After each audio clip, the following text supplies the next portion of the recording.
Hi. இங்கே அமெரிக்காவில் பார்த்தீங்கன்னா டிரைவிங்க்கு வந்து ரிட்டன் இருக்கும், ப்ராக்டிக்கல் இருக்கும்.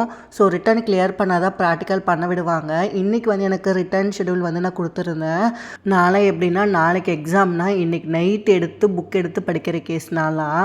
ஸோ அது என்னமோ தெரியல, சின்ன குழந்தையிலேருந்து இந்த எக்ஸாமு ரிசல்ட்டு மார்க் இதெல்லாம் பார்த்தா கொஞ்சம் பயமாகவே இருக்குங்க. அதே பயத்தோடு தான் இன்றைக்கும் நான் போய் எழுதினேன்.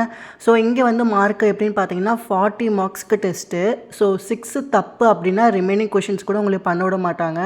அப்படியே ஃபெயிலுன்னு சொல்லிட்டு கொத்தோடு தூக்கிட்டு போய் வெளியில் அமுச்சு விட்ருவாங்க. அப்படி தான் வந்து எனக்கு வந்து 35th வந்து நான் வந்து 6th வந்து தப்பு பண்ணிட்டேன். ஸோ பரவாயில்ல அப்படின்னு சொல்லிட்டு என்னை ஏற்றுக்கவும் முடியல. ஒரு மாதிரி அப்செட்டில் தான் வந்தேன். 2 நாளைக்கு முன்னாடி தான் என் பொண்ணுக்கிட்ட சொன்னேன், இந்த மாதிரி அம்மா எக்ஸாம் எழுத போகிறேன் அப்படின்னு சொல்லியிருந்தேன்.